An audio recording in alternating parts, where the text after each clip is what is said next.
खबर है उत्तर प्रदेश के जनपद रायबरेली से, जहां से एक ऐसी तस्वीर सामने आई है जो प्रशासनिक व्यवस्था पर गंभीर सवाल खड़े करती है। बताते चले कि एक दिव्यांग व्यक्ति अपनी ही जमीन पर कब्जा पाने के लिए पिछले 5 वर्षों से न्यायालय और प्रशासन के चक्कर काट रहा है, लेकिन अब तक उसे न्याय नहीं मिल सका। पूरा मामला जनपद रायबरेली के सलोन कोतवाली क्षेत्र की बेतौरा ग्राम सभा के सूर्य बख्श का पूर्वा का है। आरोप है कि पीड़ित ने अपनी जमीन के अधिकार के लिए लगभग 5 साल तक न्यायालय में कानूनी लड़ाई लड़ी और फैसला भी अपने पक्ष में होने का दावा किया। इसके बावजूद कथित दबंग विपक्षियों के चलते उसे अब तक जमीन पर कब्जा नहीं मिल सका। पीड़ित का आरोप है कि लेखपाल और कानूनगों की लापरवाही के कारण न्यायालय के आदेश का पालन नहीं कराया जा रहा है। उसने कई बार तहसील दिवस में शिकायत दर्ज कराई और उप जिलाधिकारी को भी लिखित प्रार्थना पत्र सौंपा, लेकिन अब तक कोई ठोस कार्यवाही नहीं हुई। मिली जानकारी के अनुसार पीड़ित दिव्यांग है, जबकि उसका एक हाथ नहीं है और साथ ही साथ वो पिछले 5 वर्षों से अपनी ही जमीन के लिए भटक रहा है। पीड़ित का कहना है कि वो अधिकारियों से कई बार गुहार लगा चुका हूँ, लेकिन आज तक ना तो कब्जा मिला और ना ही मुझे न्याय दिलाया गया। पीड़ित की सबसे बड़ी पीड़ा यह है कि शारीरिक रूप से दिव्यांग होने के बावजूद उसे अपनी ही जमीन के लिए सरकारी दफ्तरों के चक्कर लगाने पड़ रहे हैं। वह प्रशासन से न्याय और अपनी जमीन पर कब्जा दिलाने की मांग कर रहा है। अब बड़ा सवाल यह है कि जब एक व्यक्ति न्यायालय की लड़ाई जीतने के बाद भी अपनी जमीन पर कब्जा नहीं पा रहा है, तो आखिर जिम्मेदार अधिकारियों की जवाबदेही कौन तय करेगा। फिलहाल पीड़ित को प्रशासन से न्याय का इंतजार है। परिचय दीजिए अपना। परवीन कुमार। कहाँ आए हैं और क्या है मामला? तहसील में।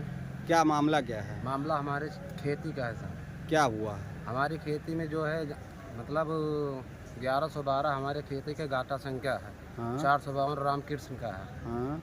उन्होंने जो है अपना दिखा के हमारे खेत का स्टे किया है। हाँ। और उसके बाद उसको नाप वाप हुआ, वो गलत हुआ है। हाँ। उसके बाद कानून को लेखपाल गए थे। हाँ। वो नापा है, वो हमको बात की सूचना मिली है, तो हम आए हैं। तो हमारे खेत में लट्ठा चलता था। उसके बाद हमने पूछा भैया इसका कोई वो हुआ है कि ऐसे नाप हो रहा है।